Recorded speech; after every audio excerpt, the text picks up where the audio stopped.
Well, President Biden marking the 100th anniversary of the Tulsa race massacre yesterday by remembering and honoring those that lost their lives. And during the visit to Oklahoma, the president took a moment to meet with kids to discuss, of all things, ice cream. And I got to make one check here.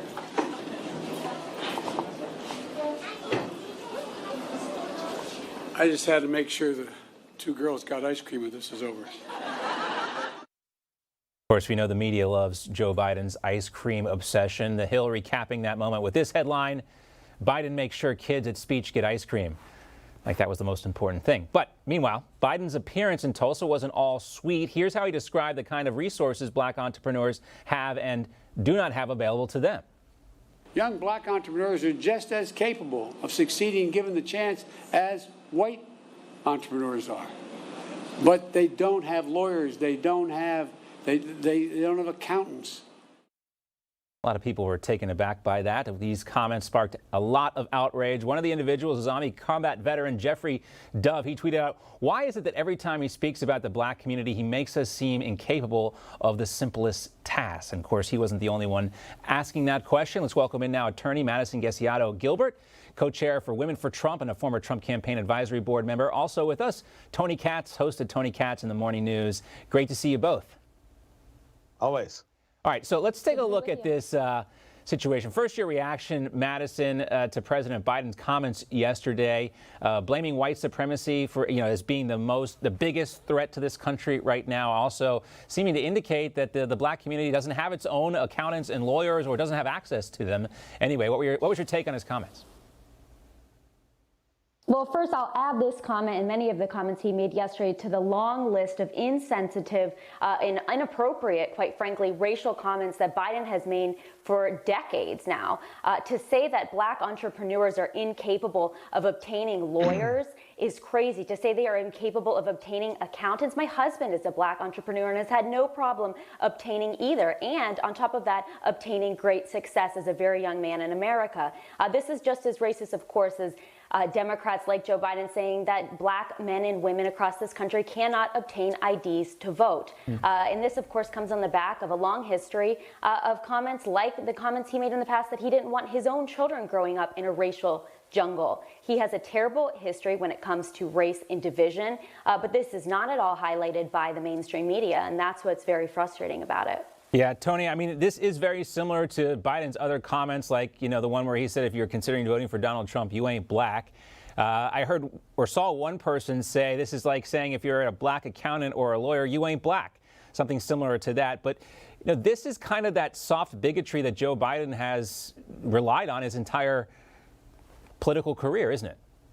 This is the soft bigotry of the Democratic Party. The idea that you can't, we have to do it for you. You're incapable. We have to do it for you. You can't be told you need an ID to vote. So we have to decide and describe others as engaging in voter suppression. The question for Joe Biden, you're there in Tulsa. And by the way, America should be teaching the Tulsa race massacre. It's an absolutely horrific story. And as I learn more about it, it is beyond belief. We do need to share these stories. I think they should be taught in schools. But ask yourself, if you are celebrating what was Black Wall Street as it was described, how did they do it? Joe Biden needs to answer the question, how did they figure it out? Did they not have accountants and lawyers to work with? Of course, as you describe it, soft bigotry is the right terminology. But that is so prevalent, and it is not based on race. It is based on ideology. It is the Democratic Party's doing. It is one of the many reasons why I'm not a Democrat. It's one of the many reasons they can't attract me to their side, because each and every time they take away the idea of personal responsibility, and then they put in this idea of guilt and shame so they can engage voters and never solve a problem. Yeah, no, it's a good point. Let's talk about the way, kind of different ways we can look at this, too, the issue of race and economic opportunity. And, Tony, your point is very well taken, and I'm glad you make it, because I agree with you, and I'm sure Madison does, too. This is an ugly incident in our nation's history, and it should be taught because it's important in the context of everything. But, again, I don't think it's appropriate to use a history lesson as a way to push your current economic agenda, which we've seen only cause greater harm based on Joe Biden's own previous political record. His policies that he's backed has caused more problem for these types of communities. But the issue of economic opportunity or equality, or equity, as the White House wants to call it. Take a look at this graphic from CNN. It focuses on white and black inequality in 4 charts, and they take a look at things like wealth and income inequality. And then there's another way of looking at it from the Pew Research Center that focuses on black representation in government. And they point out that it is on par with the share of overall black population in this country. There are only 3 black senators, 2 Democrats, 1 Republican, and of course, there are no black governors. And this is not a party thing. I mean, I think this is a more important metric to look at as opposed to wealth and income, isn't it, Madison? Isn't it, focusing on the opportunity to achieve as opposed to just the, equality of outcome, which is what the Democrats are always pushing for? Right, and starting with what you said earlier, I think it's very important that we always learn history. We have very dark moments in our nation's history, but in order to never repeat those moments or to go back to those dark points in our history, we must teach those things to children in our schools. So trying to erase history, as many Democrats have done over the past few years, I think is very detrimental and should never be accepted. But when it comes to representation, it comes to the progress that we've seen. It's been incredible. Of course, there's still progress to be made. I think we saw a lot of great progress economically made under the Trump administration, something, of course, promised on the campaign trail by Biden and his counterparts, which is not happening. When Trump took office between then and February of 2020, before COVID-19, 1.4 new jobs going to Black Americans. Poverty for Black Americans hit an all-time low in 2019. We saw funding for HBCUs restored. So we're seeing a lot of great things. But of course, like I said before, there is still progress left to be made in this country. And to say that racism doesn't exist or that there is no racial inequality, I don't think that's true. But to say that white supremacy is the #1 threat to our country right now, or that Black people are living in the times of slavery, that's just complete and total fake news. Yeah, Tony, when you look at these ways of expressing this between the disparity between wealth and income when it comes to Black and white Americans here versus opportunity here, you can only provide the opportunity. You cannot guarantee the outcomes of these situations. And you can take a look at, Democrats want to offer $10 billion for affordable housing, which is only going to raise the price of housing, make it harder to obtain that. Whereas Republicans push for things like opportunity zones, which lower taxes for investment in these communities. One thing has worked, the opportunity zones. The other thing has only caused massive problems, but yet they still kind of always go for those policies which they know historically have caused problems. If they get just one more chance, they'll make it right. This time, they swear, they promise. Well, you can promise all you want, but history shows us it doesn't work. Anybody who has studied communism for 5 minutes knows it doesn't work, yet somehow the lie is pervasive. Maybe you would have more Black members, Black governors or Black members of Congress if you didn't tell anybody if they were running as a Republican they were a traitor. Yeah. Very possibly you could have more Black Republicans out there, Black governors, Black senators, Black members of Congress. If you didn't say, oh, you're running for that party, you're a traitor. Maybe that should be a part of the larger conversation. Maybe the ideas of representation need to look at places that are overrepresented by certain groups, certain people, certain attitudes. If we're going to get into this level of nonsense, as opposed to looking at, as you're discussing, some of these more detailed conversations. And to this point, the idea of the efforts, right? The idea that we can make it right if we only have this program, if we only put the money here, if we only do that. We should be leaving people alone. We should have equality of opportunity and in no way engaged in the idea of equality of outcomes, because that's the thing that leads to the horror show. Right. That's what equity is, and that's why equity is such a complete and total failure. And I'm willing to take on all comers, as many of us are, on this subject. You cannot have equality of outcomes. The idea that it's equity as opposed to equality of outcomes doesn't change the fact that it's still a horror show for everyone involved. No, and this goes too for Republicans and conservatives who don't realize it, but they push this crony capitalism stuff too. When the government picks winners and losers, we all lose as a country. Real quickly, guys, to kind of the Republican response, the Republican National Committee response to all these claims of racism is this 7-figure ad campaign they're putting out with Senator Tim Scott. Here is that. Take a look. We are not adversaries. We are family.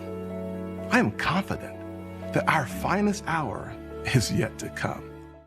So the RNC wants Tim Scott to be the voice, their face and the voice, Madison, of the Republican Party, at least when it comes to this ad campaign. How effective is that ad from your perspective?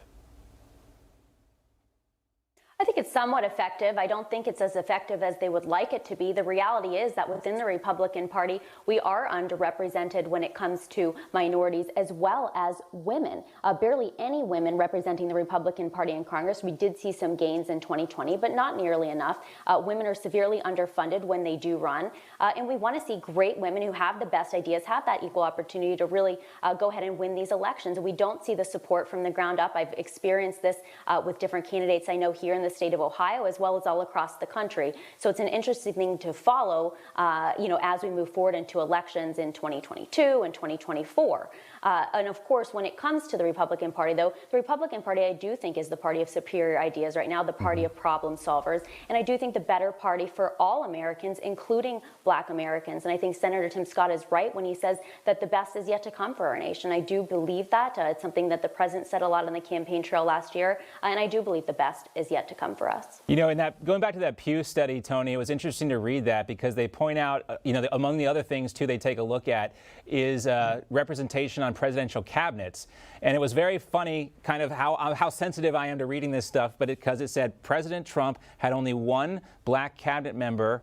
Then the next sentence was, and so did Barack Obama in his first term here. But when you look at things like that across Republic, there's not that big of a differential. I mean, House seats is one thing, but you do see serious advances when it comes to Black Americans in government representation. And I think more of that should be celebrated as opposed to the downside, right?